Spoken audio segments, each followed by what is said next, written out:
What's up, people? We are back with more of Kindred Spirits on the Roof. In the previous video, we got a little insight into the broadcasting club trio, which was the couple's part that was called Friends or something, right? What was it called? I'm pretty sure. Damn, that's not the one. There it is, Friends, exactly. So yeah, we saw that Sasa is actually the one that was having or hiding her feelings for Umi, which you can see here as they're both cutely and shyly blushing because of the human interaction. But yeah, we are officially in the 6th month now, which is the new main scenes: Rain Falls and Love Blooms, Part 1. So yeah, let us start with that one.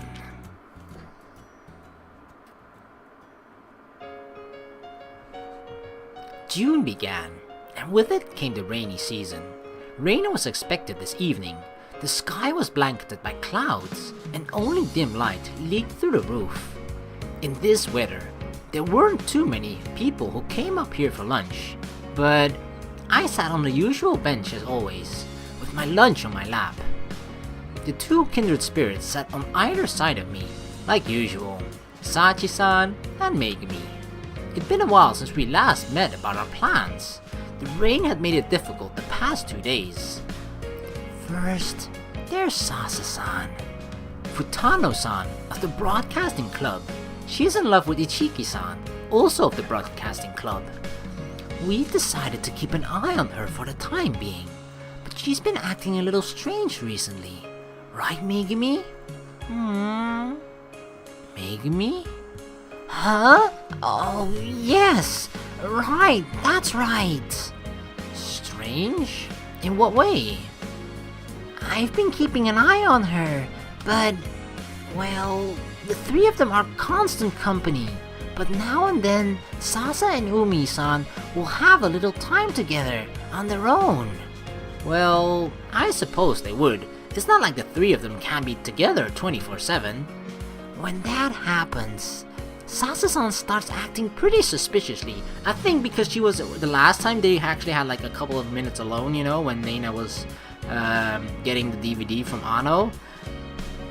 I feel like Sasa is actually sort of on the verge of wanting to confess to Umi, but I think she's just a little bit scared of the possible repercussions that it could have. But I have a feeling like she could impulsively just suddenly confess to Umi when she feels like the moment is right, like this is my chance. Suspiciously, huh?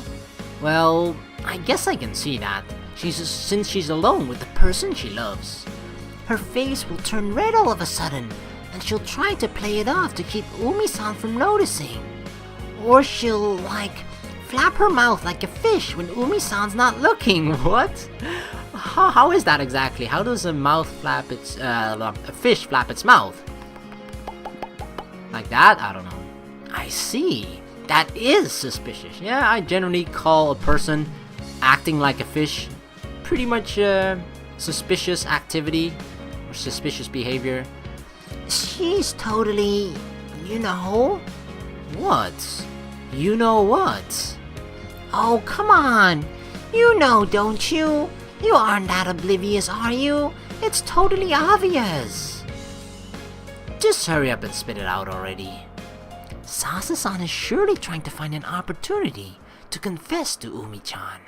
She's gotta be. Ah, I see. But she can't come out and say it, so she should just confess already. It's not that easy, is it? Once I was finally able to talk to her, my first words to Sachi-san were a confession of love. That's kind of like the strange thing. I mean, I've personally had it happen to me myself, where like almost it's not exactly like the very first words, but like a person that you suddenly whom you've never really talked to that much, and then suddenly a confession of love comes out of nowhere when you've only seen each other a couple of times or been around each other a couple of times but never really spoken to them in-depthly. You don't really know them that well, but for some reason, I mean, that's just the sort of, I guess, the beauty of love, right? That you are able to have those feelings just solely without any of that stuff actually happening. Which is weird. I definitely agree with that. Like, it is weird to fall in love with a person that you either just have not talked with or you know, never had a one-on-one conversation with, or just never been alone with, or have only known for like a week or something along those lines, you know. But those things actually can happen, which just means that love is something that can both either be something that grows over time or just something that almost instantly happens. And those are the mysteries of love. You were so cute, Megumi. Oh, Sachi-san. They really look cute together when they're like hugging like that, like they're posing for like a family portrait picture or something. They're not you guys. Jeez. Anyway, if Futano-san's planning on confessing, maybe we should wait and see how it turns out. The problem is, it doesn't seem like it's going to go well. Huh? Why not? Well, first of all, Sasa-san and Umi-san are hardly ever alone together. Do we need to do that again? Try and lure Neina away from them? And whenever she does get a chance, she ends up sitting there doing her fish impression until they meet up with Neina-san again. How close they are could be a problem too. Like when Neina joins them again, Sasa seems weirdly relieved. I'm sure it's because she also values their friendship. I think I understand that. I doubt confessing your love is all that easy a thing to do, especially if you're two girls. But you'd have no idea how she would respond. What if she hated you for it? If you are friends, you'd probably be even more terrified. Rather than saying it and destroying your friendship, you might think it'd be better to leave the words unsaid. I think it's pretty natural to feel that way. It just feels so risky to do, right?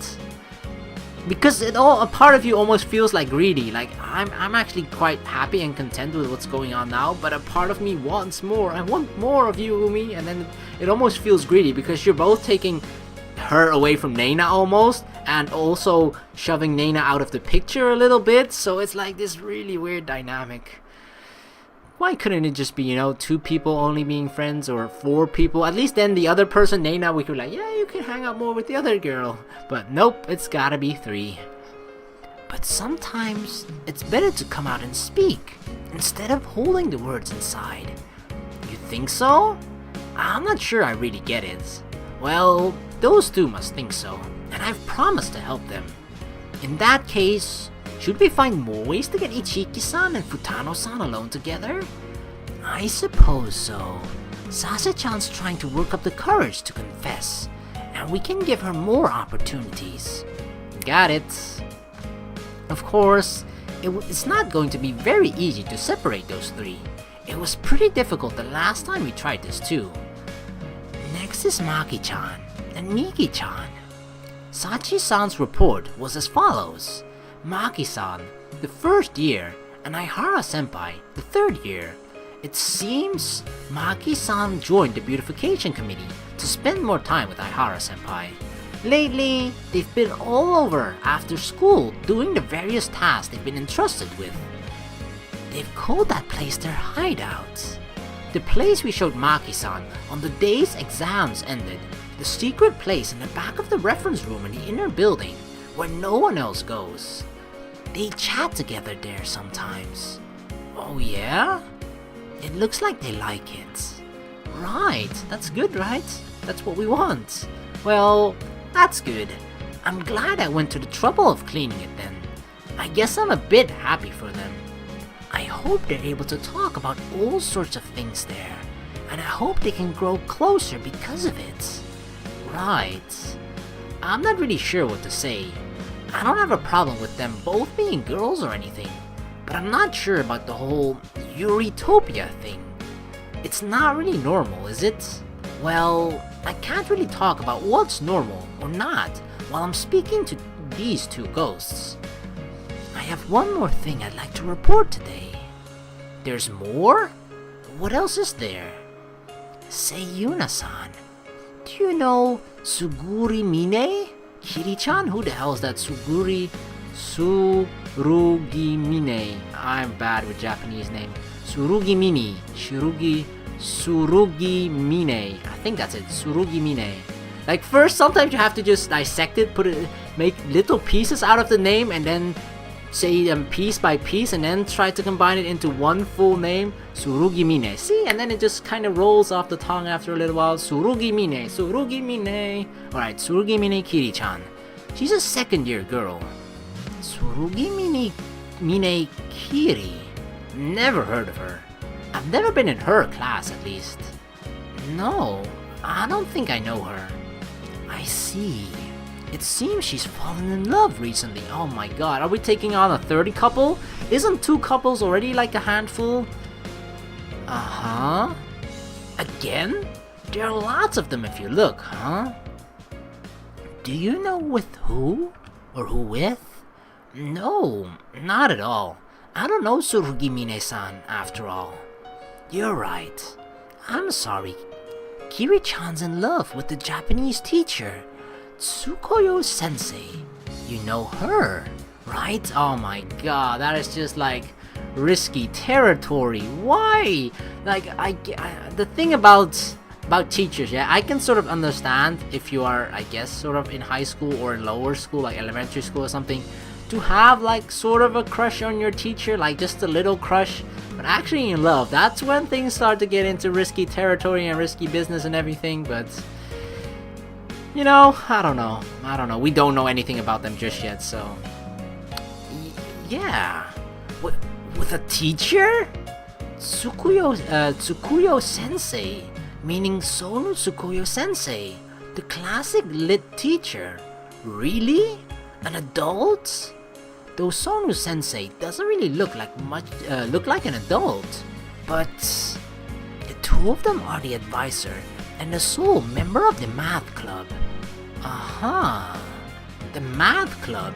I didn't even know we had one. The sole member? Does it even count as a club then?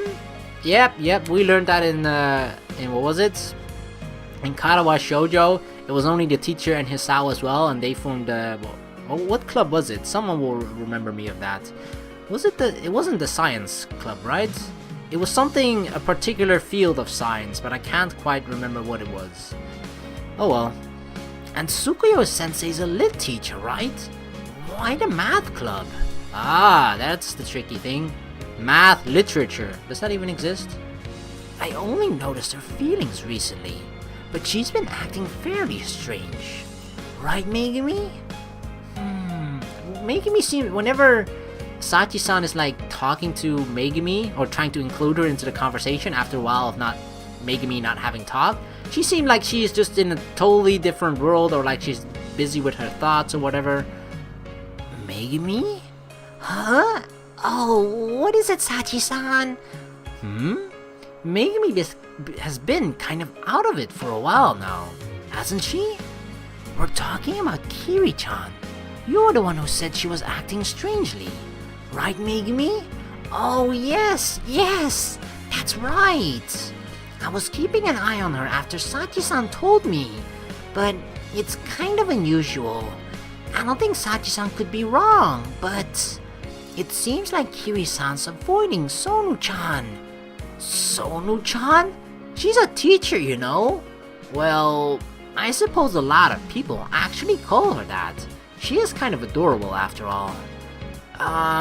So Surugimine-san is avoiding Sonu-sensei? Right, she's practically running from her.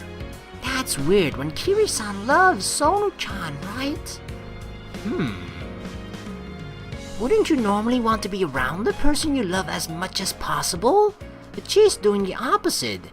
Maybe she was actually surprised that she has these feelings, and therefore is like, she's surprised that she has these feelings and she's not sure exactly what they mean or something, and maybe she's afraid to act on it as well, or maybe she knows herself very well that if she is together she might act on those feelings, and therefore is trying to avoid her as much as possible to, you know, not have that from happening.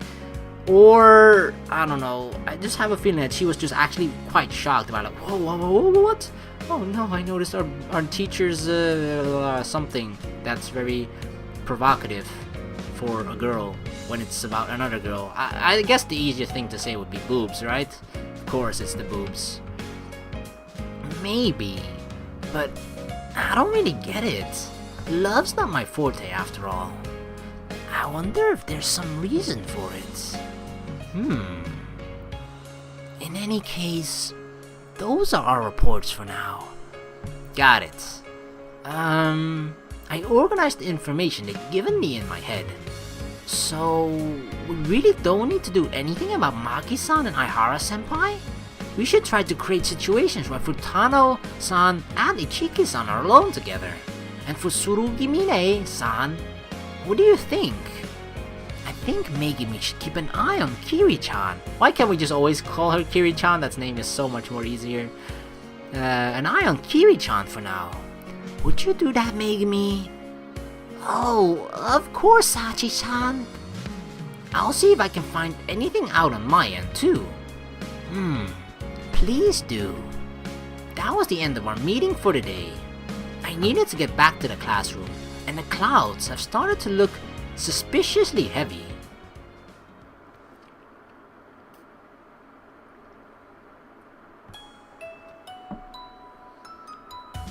Oh, Yuna-san. What a coincidence. Meeting here. Ah, Sachi-san. The library. After school, I responded a little more quietly than usual when Sachi-san called out to me. Yeah, that's Yuna, what? We're Yuna. That's Ano on the right. Did you say something, Yuna? Huh? No, nothing. Ano was with me too. The school library is in the inner building. It's got a nice look, with wooden bookshelves carefully arranged on the wooden floor. I'm sorry for talking to you when you're with your friend. Nah, I'm here to check out a book, a cookbook. The library always has plenty of good reference material, since magazines are all so stocked not long after their issue dates. I can take copies of whatever recipes I want to try too.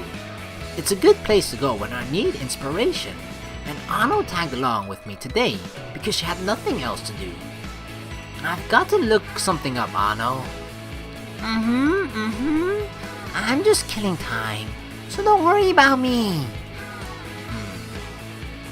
Ano disappeared between two bookshelves. I headed to the computer next to the reception desk to look up my book. Oh? Is it alright that your friend left? Yeah, she just tagged along for something to do. It's fine. I see. I don't think you've ever brought her with you to the roof before.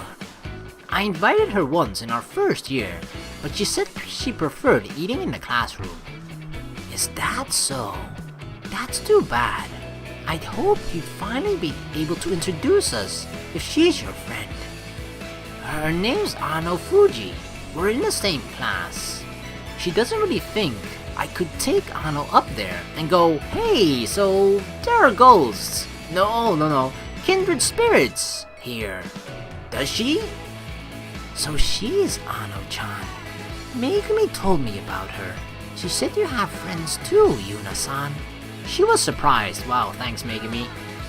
How antisocial does Megumi think I am? Well, I guess I am pretty much only friends with Ano. What about Hina? Hina counts, right? I held back the sigh, threatening to escape my lips, and turned to the computer, recalling the name of the book I wanted to find. I punched the letters into the keyboard. She looked so surprised, like, what is this witchcraft? What is this demonry? Sorcery?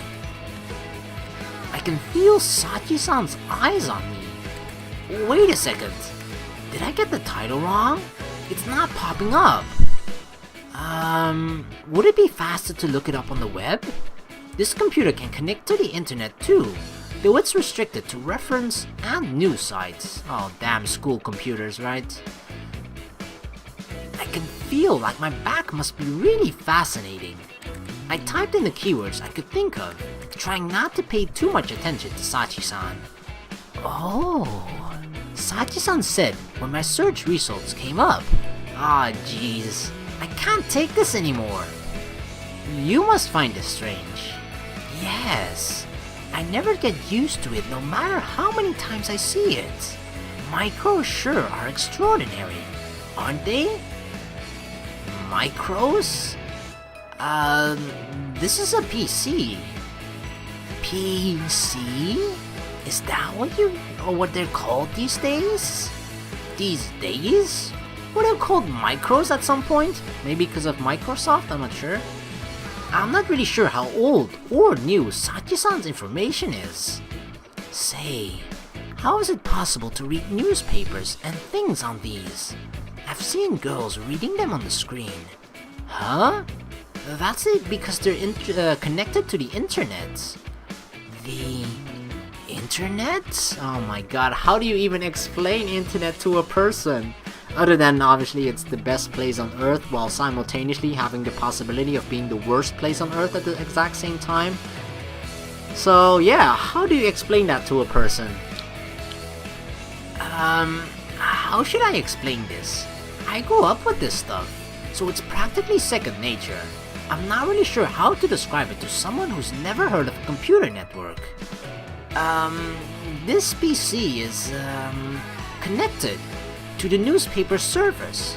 It can display the newspapers from here. Servers? Like an archive, maybe. Oh, I'm sorry. I'm getting in your way. You can finish your errand. Okay, I figured out the magazine's title from the search, so I'll just copy and paste that into the library search program. Ah, there it is. I'll just scribble down the shelf number, and maybe I'll look up some other books. And while I'm doing this... Oh, my! Sachi-san looked at the computer screen over my shoulder the entire time. She made surprised or impressed sounds every time something new appeared on the screen. It's amazing how everything pops up and disappears like that. It's like TV. I'd say it's a bit more impressive than TV though. These computers seem to be pretty old by now. The computer lab has more recent ones, but oh, Sachi-san can't go in there. I'd heard about it from Megumi, but it all looks quite convenient. Not micros, but PCs. Is that right? Yes. Sachi-san's pronunciations are all off. Yeah, she sounds like a grandma. I bet she'd be mad if I said that though. But technically, if she were still alive, wouldn't she be sort of close to that age range? Even though the strangest thing about that, right, is that grandma isn't actually dictated by your age range, but actually whether your child actually has a child of their own, because that's when you technically become a grandma, right? Because you could be a grandma at, let's say, the age of 30 or whatever. That could theoretically be possible, right? I'd like it if you could show me more of how these work later, but I don't mean to interrupt your business here today. And you can't leave Ano-chan waiting for too long. Well, I'm sure Ano's killing time somehow. Since Sachi-san brought her name up, I glanced around the library, looking for Ano. Oh, who is that? Ah, there she is, talking to someone over there. I don't know the girl she's talking to, but it looks like she's a second year like us. Is that, what was it, Kiki? No, it wasn't freaking Kiki. Oh my god, I forget her name already. Oh, Sachi-san looked in the same direction and muttered. I'm really stubborn, I really want to find out the name before it actually pops up on the screen. But I have a feeling that I'm going to be sitting here thinking for 5 minutes straight without actually coming up with a decent answer. Cause I'll just come up with some other shit like Kiki again, and yeah. So, Yuna-san, that girl who Ano-chan's talking to. Kiri! I was so close, Kiri. Oh, dang it. That's Kiri-chan. Huh? Oh, Kiri-chan. I looked back at Ano again. The girl was a little tall. She looks actually really tall. But that's the thing about, you know, I guess if you're tall and you are kind of slender, it actually makes you look taller than you are. I don't know, for some reason. Like if you're tall and like broad and like, you know, not that slender, you still look tall, but it's less the features that stand out the most isn't the fact that you're tall. It's like, oh, you're both broad and tall, and just sort of that combination actually sort of makes you look, I guess, scary in a sense. But when you're only tall and very slender, you're like, holy crap, you actually look really tall. I look back at Ano. The girl was tall. Ano was talking and laughing with her. They were a little quieter than usual because of the location. Were they friends? Oh, Ano is like the best. She seems like the connection, the middleman between almost every couple or potential couple that could be, that we are going to be helping. So Ano seems actually quite useful, Not to say that she would be completely useless if she wouldn't know these type of people.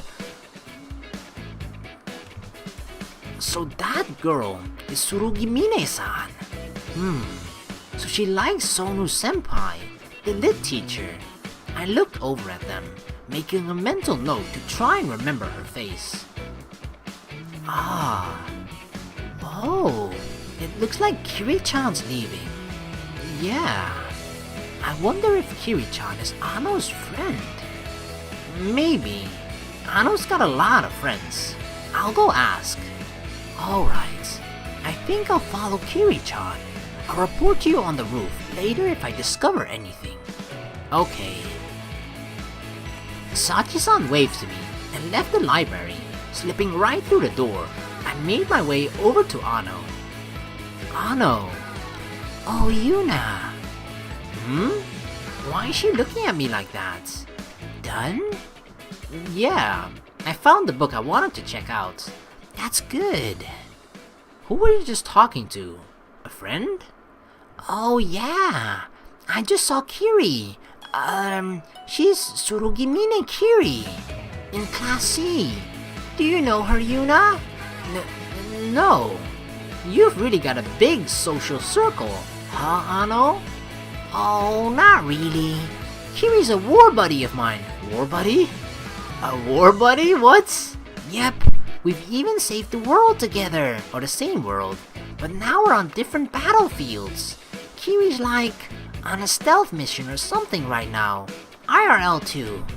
They must be gaming friends or something. Wow, that's kind of, I guess, unlikely because Kiri didn't look like sort of a gamer girl. Not that gamer girls have a particular type of look, but for some reason, the first time when I saw her, I thought like, maybe she is the librarian or something because she sort of has that little bit of a strict look to her, which isn't that common when you think of gaming girls, but the gaming girls is just such a weird term. Like it's not something that you can just look at a girl and they're like, yeah, she's definitely a gamer girl, because I personally don't think there's any particular look that you can sort of like relate to or immediately say like, yeah, that's the gamer girl look or something, because you always see those fake ass pictures with like girls where they just have an Xbox controller in their hand that isn't even fully charged, or like the batteries are all over the fucking floor and the TV isn't even on, and they're like, oh look, I'm playing video games, I'm a gamer girl. Like, yeah, that's just fake ass shit. But there isn't a particular look that I personally, at least from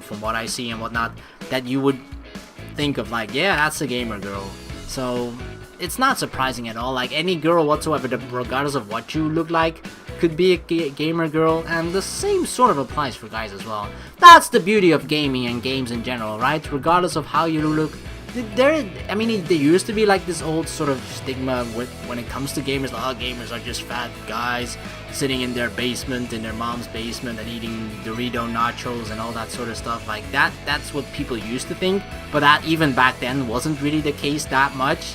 And now that gaming has sort of become, I guess, sort of more mainstream, or at least the more socially accepted in society, it's that entire stigma is just slowly disappearing, which is a good thing, of course, because gaming is amazing, gaming is awesome, and it should be enjoyed by everyone.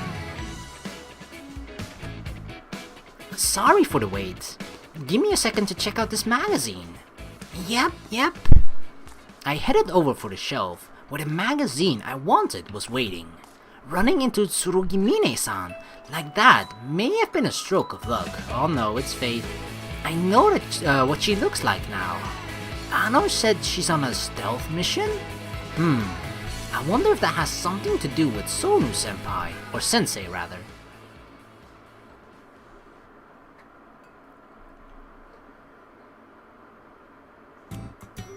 bam. Alright, that was the first part of Rain Falls and Love Blooms. The next video, I think the second part is just going to continue, so yeah. It seems to me, wait, how many months are there? 3, 6, 7 in total? I think 3, 6, 7, 8. 8. Yeah, I was looking by the number 4 and 7. 4 and 11, there's 7 difference between them. But then you gotta add the 1 from it, you know, as well. So 8 in total. But I hope that doesn't mean that, not that it would be a bad thing for there to be 8 couples in general. But it almost feels like every single month there's been a new couple or something. Although the first month actually not that much happened. This is when everything sort of happened, the main, where everything started to kick off, and yeah, it seems like we're being introduced to a newer couple this time, so fairly interested to see what's gonna happen with this couple, but I have no idea how many couples there are going to be in general, but yeah, I hope it's not gonna be like too overwhelming like I'm being with my visual novels where I'm playing like 6 or 7 at the same time, because then it kind of becomes hard to keep track of things, right? Like I've personally had as well, but hey, it'll all be well. I'm doing perfectly fine, and I'm pretty sure the game is gonna do pretty well with that as well. Even if we're gonna have 100 couples in the end, doesn't matter. Anyway, I'm gonna end this particular video here. This is gonna be uploaded today. So after this, the entire blah blah blah Telltale Games' The Walking Dead Michonne is going to be out like later tonight, and I'm going to be playing through that and uploading it this very night as well. So for the people that are interested in that, look forward to that. That's gonna be kind of awesome, you know, 2 hours of more Telltale Games goodiness, because I'm really into that shit. I really love it, and I hope you guys are into that, and otherwise I'll just see you guys in the next video for Kindred Spirits on the Roof. Alright, peace.